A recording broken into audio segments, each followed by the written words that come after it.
اعوذ باللہ من الشیطان الرجیم بسم اللہ الرحمن الرحیم السلام علیکم ورحمۃ اللہ وبرکاتہ۔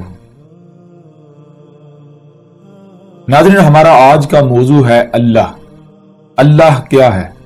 اللہ کی ذات کیا ہے؟ یہ موضوع نہ صرف انتہائی پیچیدہ ترین موضوع ہے بلکہ یہ سب سے اہم ترین موضوع ہے۔ اس کے علاوہ یہ موضوع بنیاد ہے۔ اللہ سبحانہ و تعالی نے پورے قرآن میں بار بار اس بات پر زور دیا کہ اللہ کو یاد کرو۔ اللہ وہ ذات تھی، اللہ تھا وہ جو تمہیں بھلا دیا گیا، جو تم بھول چکے۔ اللہ کو یاد کرو۔ جب تک کہ آپ کو اللہ یاد نہیں آئے گا اللہ کیا ہے، اللہ کون ہے، تب تک آپ حق کو پا ہی نہیں سکتے۔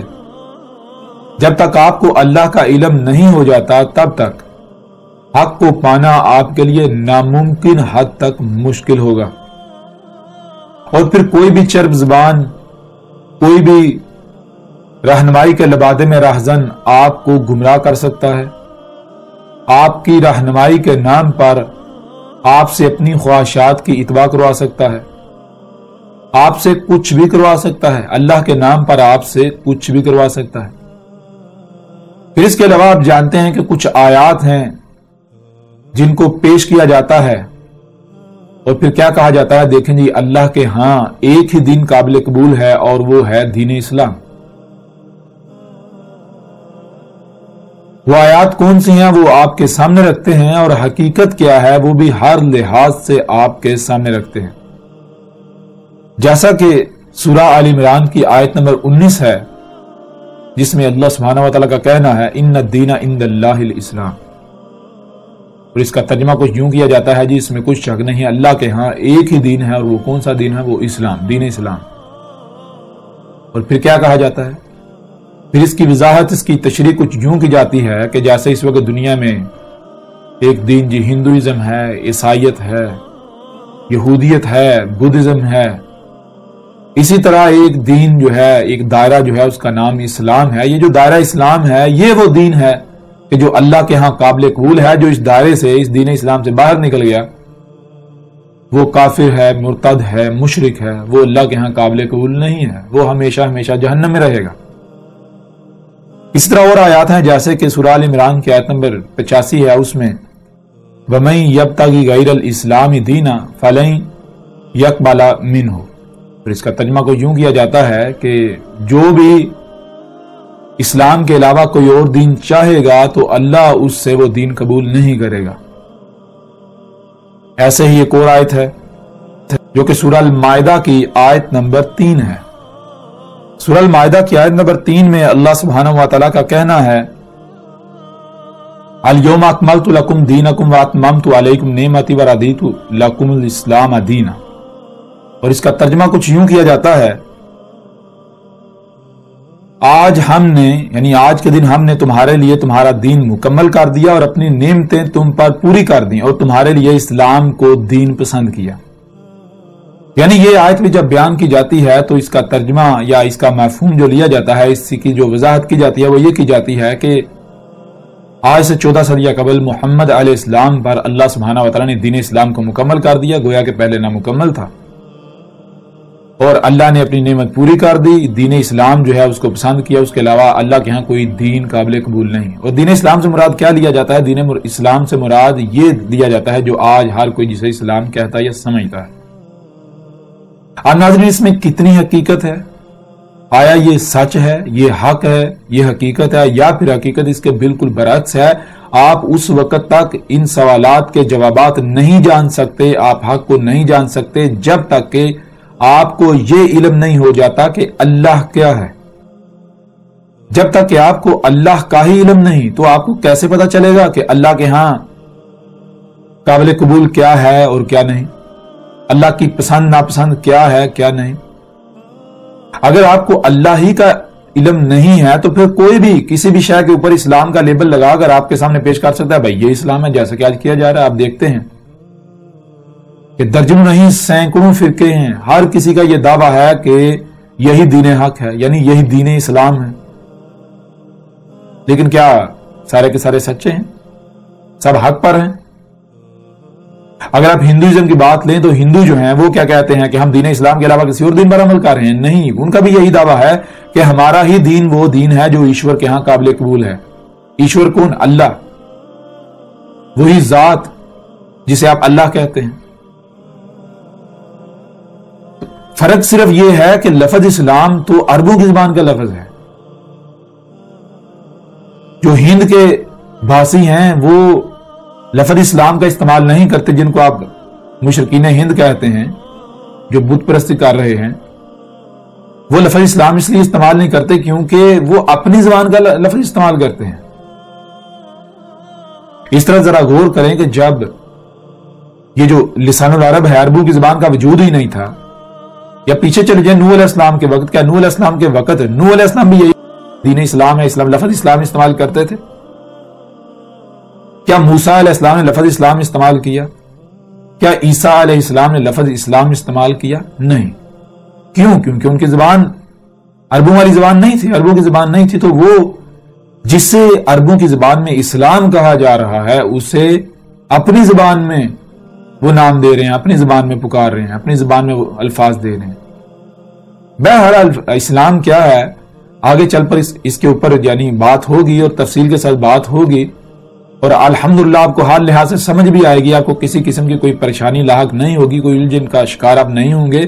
لیکن اس سے پہلے جو ضروری ہے، جو بنیاد ہے، بنیاد یہ ہے کہ اللہ کیا ہے، اللہ کی ذات کیا ہے. جب تک کہ اللہ کا علم نہیں ہو جاتا، جب تک کہ اللہ کو نہیں جان لیا جاتا، تب تک کوئی بھی آپ کو گمراہ کر سکتا ہے. کوئی بھی کسی بھی دین کے اوپر، کسی بھی مذہب کے اوپر، کسی بھی طریقے کے اوپر اسلام کا لیبل چپکا کر آپ کو گمراہ کر سکتا ہے.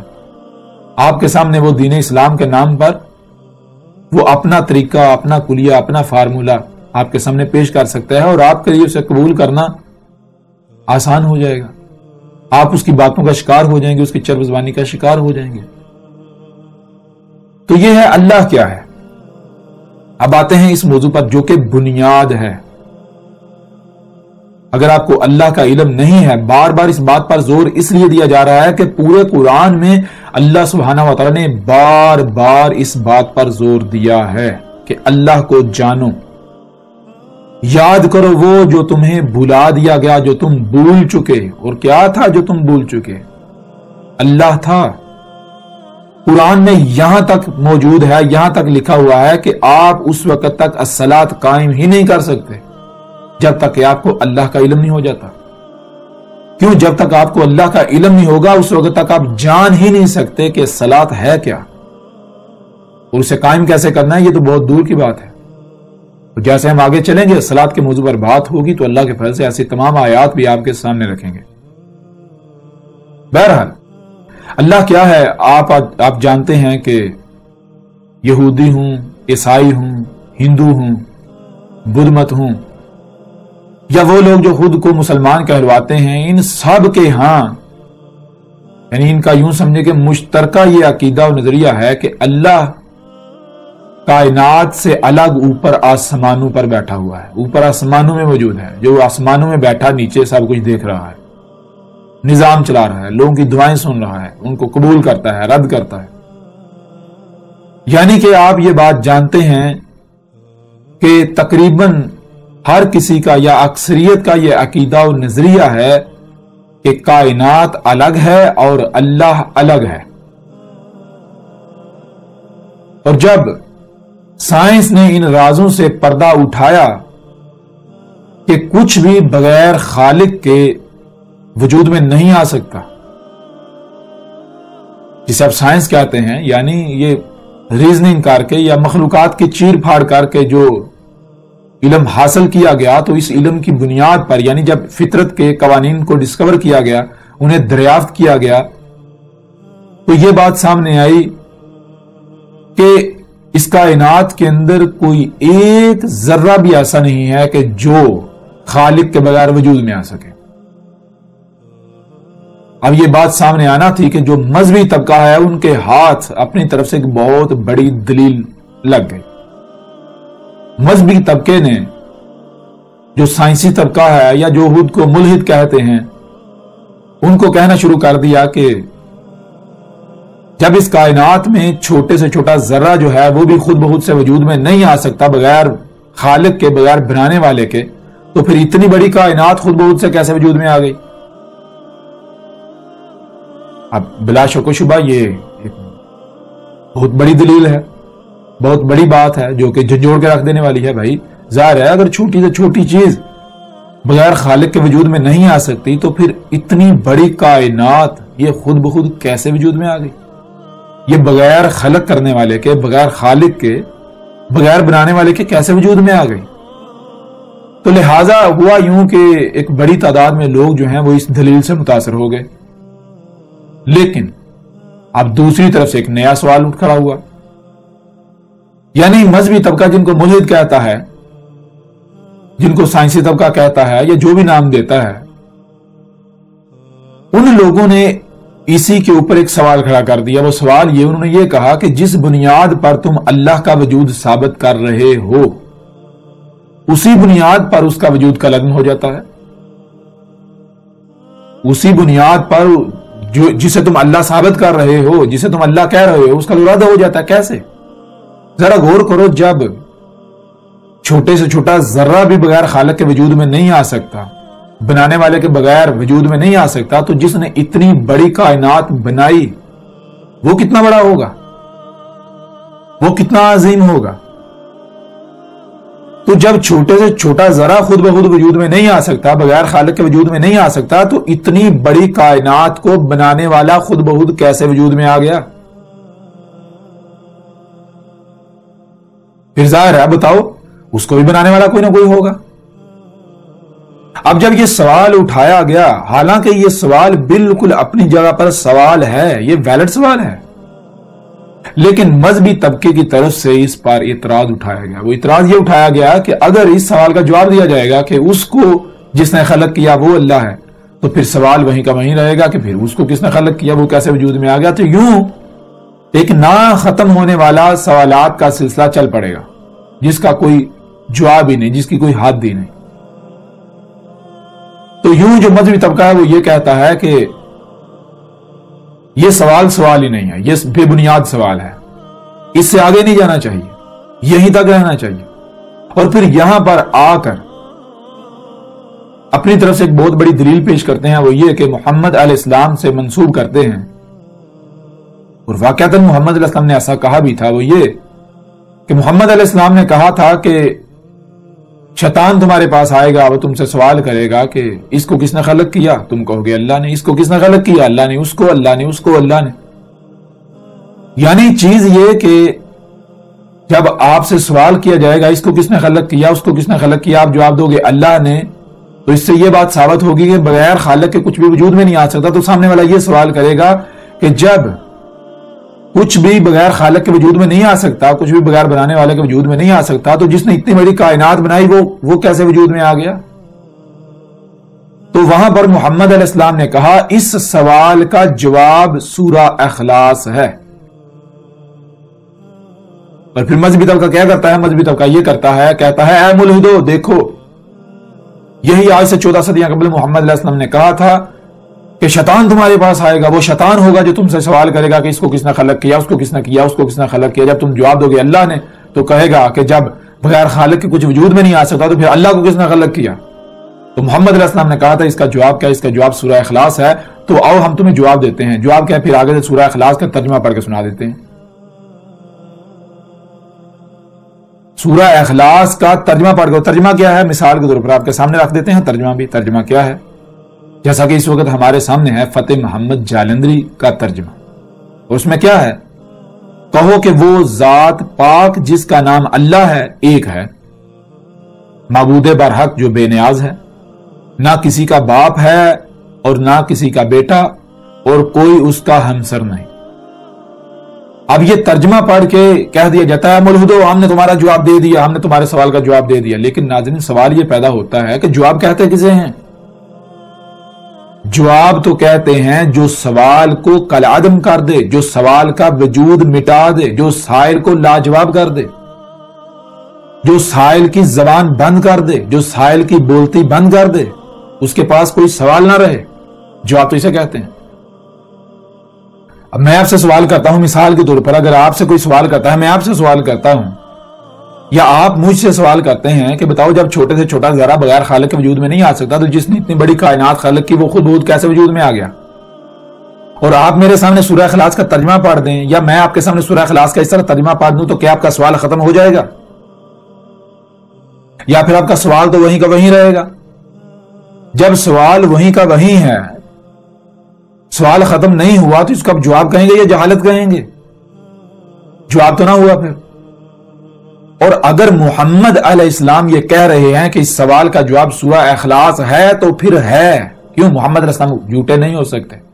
اگر ہم مانتے ہیں کہ وہ اللہ کے رسول تھے، اللہ کے بھیجے ہوئے تھے، تو بلا شک و شبہ سورہ اخلاص جو ہے وہ اس سوال کا جواب ہے۔ لیکن اگر آپ ترجمہ پڑھتے ہیں اور سوال ختم نہیں ہوتا، یہ جواب ثابت نہیں ہوتا، تو اس کا مطلب کیا ہے؟ جو آپ پڑھ رہے ہیں وہ آپ محمد علیہ السلام سے منسوب کر کے یا قرآن سے منسوب کر کے جھوٹ بول رہے ہیں، آپ اللہ پر افترا کر رہے ہیں۔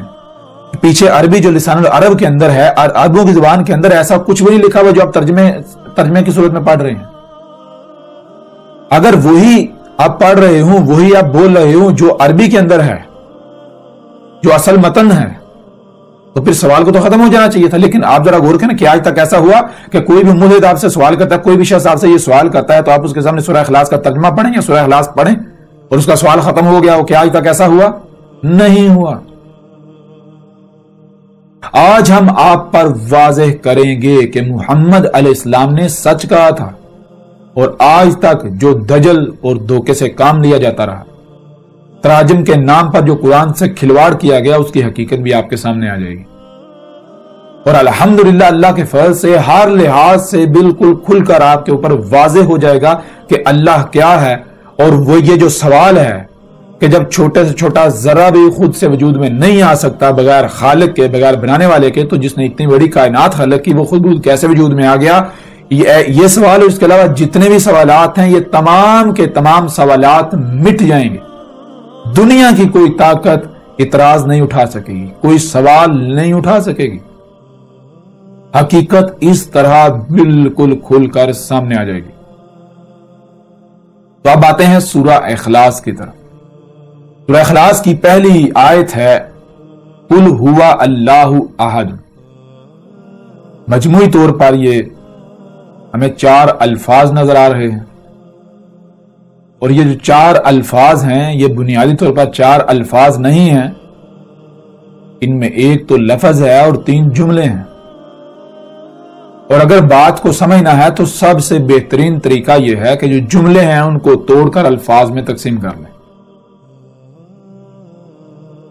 تو کہیں پر بھی کوئی اعتراض نہیں اٹھا سکے گا بھائی آپ نے اس لفظ کا ترجمہ کیا، ترجمانی کیا بیان کر دیا، اس سے مراد کیا لیا۔ کیونکہ جب آپ جملوں کو توڑ کے الفاظ کو الگ الگ کریں گے تو ورڈ بائی ورڈ دیکھ لیں، حقیقت آپ کے سامنے آ جائے گی، کوئی اعتراض کر نہیں سکتا۔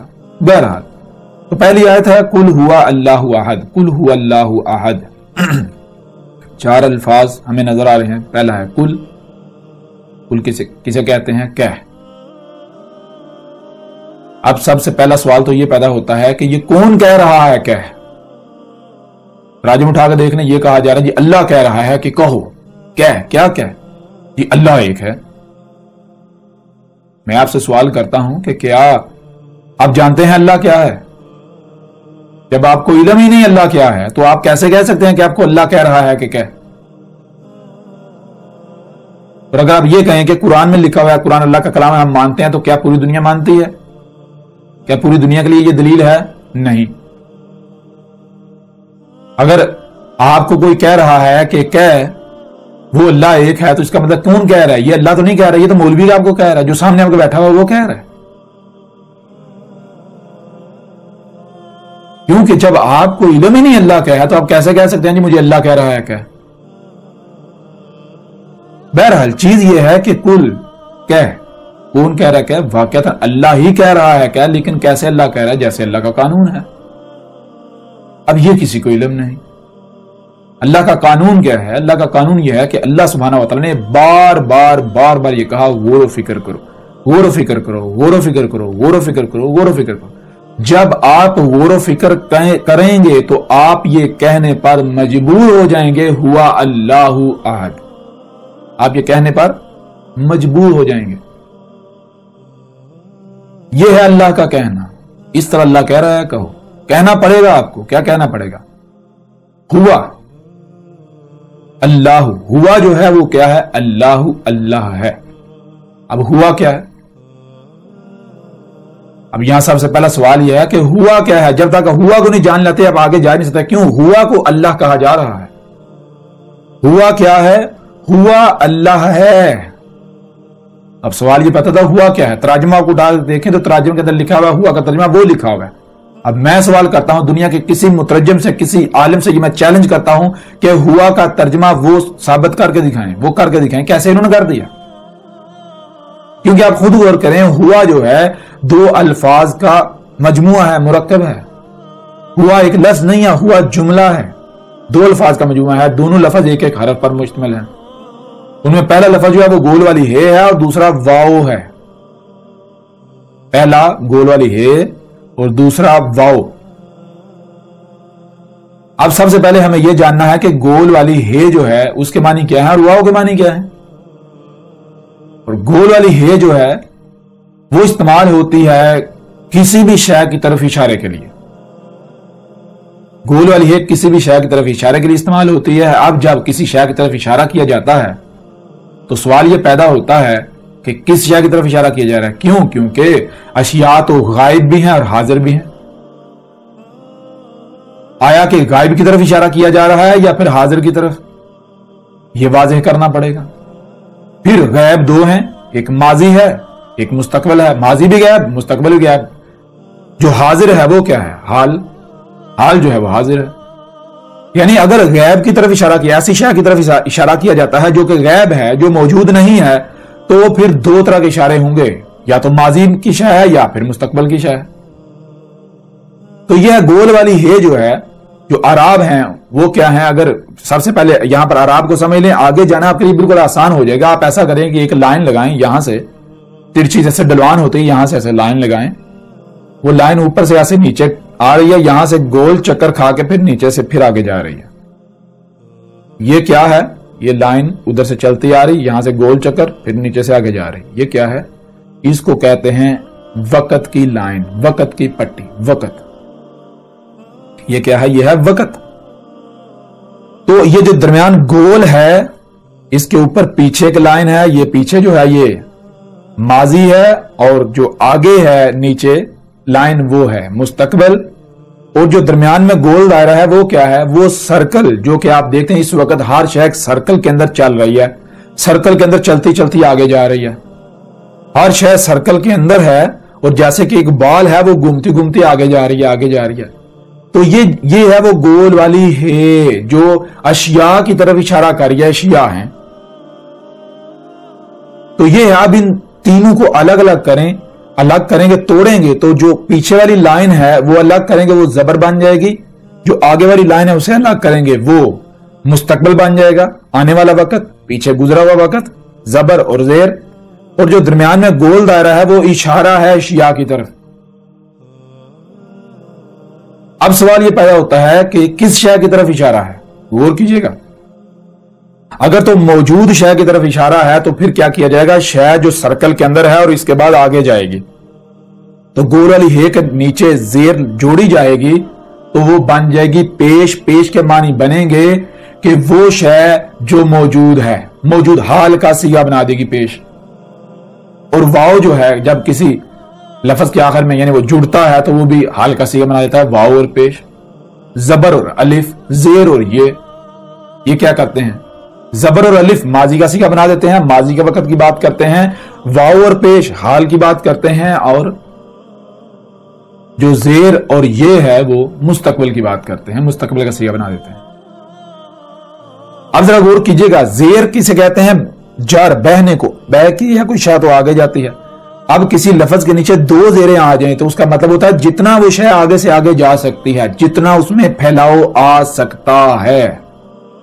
یعنی کیا معنی بنے گا؟ مثال کے طور پر لفظ رسول ہے, رسول کے نام کے نیچے دو زیریں لگا دی تو اس کا مطلب ہے جتنے بھی رسول ہو سکتے ہیں. یہ بن جائے گا جمع کا صیغہ, کل رسول.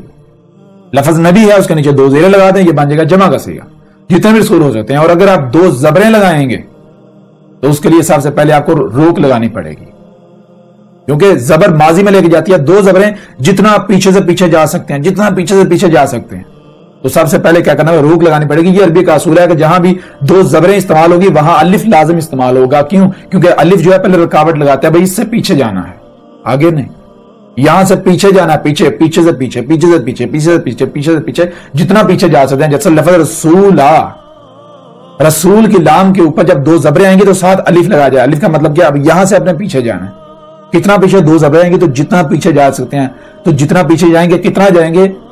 رسول کم سے کم ہوتے جائیں گے، کم سے کم ہوتا کم سے کم ایک رسول ہے، تو رسولہ یا رسولن اس کا معنی کیا بنے گا؟ ایک رسول، یعنی دو زبریں آئیں گی تو جتنا پیچھے سے پیچھے جا سکتے ہیں، شے کو سکیڑا جا سکتا ہے، پیچھے لے جا سکتا ہے۔ اگر دو زیریں آئیں گی تو جتنا پھیلاؤ آ سکتا ہے، زبر آئے گی ماضی کا صیغہ، زیر آئے گی مستقبل، اور گول والی ہے کے ساتھ زیر جڑ جائے گی جو کہ پیش بن جائے گی، یہ بن جائے گا حال۔ اور ایک ہوتی ہیں دو پیش، ایک پیش ہوتی ہے اور ایک الٹی پیش ہوتی ہے۔ اس کا مطلب کیا ہوتا ہے؟ اس کا مطلب ہے گول والی ہے جو ہے وہ اور ساتھ زیر جڑی، یہ پیش بن گئی۔ گول والی ہے جو ہے یہ اشارہ کریے شے، اور آگے زیر جو ساتھ جڑی پیش بن گئی، تو شے کون سی شے؟ وہ شے جو آگے جا رہی ہے، اور کہاں تک آگے جا رہی ہے؟ یہاں تک تھم گئی، یہاں تک، یہاں مستقبل میں یہاں تک گئی، یہ پیش، یہاں تک شے۔ یہاں سے پھر گول والی ہے، گول والا دائرہ بنا کے پھر واپس لے جاتے ہیں، یعنی شے یہاں ہی، یہاں سے پھر یہ شے یہاں پر موجود ہے، اس کے بعد پھر واپس جا رہی ہے۔ مطلب کیا کہ جب دو پیش آتی ہیں، ایک پیش سیدھی ایک الٹی، تو اس کا مطلب یہ بنتا ہے ایک ایسی شے جو اپنے اول سے لے کر آخر تک موجود ہے، جب تک موجود ہے اس پورے وقت کا احاطہ کیا جا رہا ہوتا ہے۔ تو یہ تھے اعراب، اور اعراب یہ کیا ہے؟ یہ فطرت کی زبان ہے۔ اعراب صرف زبان سے آ او ای کرنے کے لیے نہیں ہے۔ کسی کو آ او ای زبان ٹیڑا میڑا کرنا آتا ہو نہ آتا ہو، اس سے کوئی فرق نہیں پڑتا۔ اصل چیز یہ ہے کہ پتہ ہونا چاہیے اعراب ہیں کیا۔ جیسا کہ مثال کے طور پر قرآن کے اندر لے سکیں لفظ اللہ، اللہ کی جو ہے گول ہے، اس کے اوپر زبر بھی آتی ہے، زیر بھی آتی ہے، پیش بھی آتی ہے، لیکن آج تک کسی نے یہ فرق دیکھا؟ کوئی بھی فرق نہیں دیکھا، سب کے سب فرق ہوتا ہے۔ اللہ جو ہے، اللہ کہہ رہا ہے میں العزیز الحکیم ہوں، اللہ جو بھی کام کرتا ہے اس میں رائی برابر بھی فرق نہیں کرتا، وہ بالکل پرفیکٹ کرتا ہے۔ اگر کہیں کوئی فرق رکھتا ہے تو فرق لازم ہے، لیکن آج تک کسی نے یہ فرق جو ہے وہ سامنے رکھا، مد نظر رکھا؟ ہر کوئی فرق کو نظر انداز کر سکتا ہے۔ جہاں اللہ ہے وہاں بھی ترجمہ اللہ، جہاں اللہ ہی ہے وہاں بھی ترجمہ اللہ، جہاں اللہ ہے وہاں بھی ترجمہ اللہ۔ یہ کیا مذاق ہے کہ اللہ العزیز الحکیم نہیں ہے؟ عملی طور پر اللہ کے العزیز الحکیم ہونے کا کفر کیا جا رہا ہے۔ بہرحال یہ چیز ہے کہ اعراب آپ کے سامنے رکھ دیجیے۔ اب ذرا غور کریں، قل ہوا اللہ، ہوا کیا ہے؟ ہوا اللہ ہے۔ اب ہوا آپ کو بتایا تھا، ہوا جملہ ہے، دو الفاظ کا مجموعہ ہے، ایک گول والی ہے اور ایک واو ہے۔ گول والی ہے آپ کو پتا چل گیا کہ شے کی طرف اشارہ ہے۔ کون سی شے کی طرف اشارہ؟ غائب کی طرف یا پھر حاضر کی طرف؟ غائب دو ہیں، ماضی اور مستقبل، یعنی اگر اس شے کی طرف اشارہ کیا جائے گا جو آگے مستقبل میں آنی ہے تو گول والی ہے کے نیچے زیر آئے گی، اور اگر اس شے کی طرف اشارہ کیا جا رہا ہے جو پیچھے ماضی میں جو گزر چکی تو گول والی ہے کے اوپر زبر آ جائے گی، اور اگر اس شے کی طرف اشارہ کیا جا رہا ہے جو اس وقت موجود ہے تو گول والی ہے کے اوپر پیش آ جائے گی۔ تو یہاں دیکھیں کیا ہے، یہاں گول والی ہے کے اوپر پیش ہے، تو معنی کیا بنے گا؟ اس شے کی طرف اشارہ کیا جا رہا ہے جو شے موجود ہے۔ اب آپ ذرا غور کریں کہ آپ کو اپنے ارد گرد کچھ بھی موجود نظر آ رہا ہے؟ کچھ موجود ہے؟ جب آپ دیکھیں گے تو آپ کو بہت کچھ نظر آئے گا۔ مثال کے طور پر آپ کو درخت نظر آئیں گے۔ اب سوال یہ پیدا ہوتا ہے کیا درخت اللہ ہے؟ نہیں، آگے اس سوال کا جواب دیا جائے واو، واو کا معنی کیا ہے؟ اور واو کے اوپر زبر ہے۔ زبر کیا کرتی ہے؟ آپ کو پہلے بتا دیا، ماضی کا صیغہ بنا دیتی ہے۔ تو اب ہوا کے معنی کیا بنیں گے؟ کہ جو موجود ہے، جو کچھ بھی موجود ہے، غور کرو اس میں، دیکھو کیا موجود ہے۔ جو موجود ہے اور کرتے جاؤ، درخت اور چرند اور پرند اور سمندر اور پہاڑ اور زمین اور چاند اور سورج اور ستارے، یعنی اور کرتے جاؤ جب تک کہ اور واو جو ہے اور ماضی کا صیغہ نہیں بن جاتا، ماضی میں نہیں چلا جاتا۔ جب اور ختم ہو کر ماضی میں چلا جائے گا اور مٹ جائے گا تو جو وجود سامنے آئے گا وہ کیا ہے؟ اللہ، اللہ ہے، اللہ کی ہے پر پیش ہے جو کہ حال کا صیغہ بنا رہی ہے۔ اس کا معنی بنے گا اللہ، اس کا معنی بنے گا اللہ ہے۔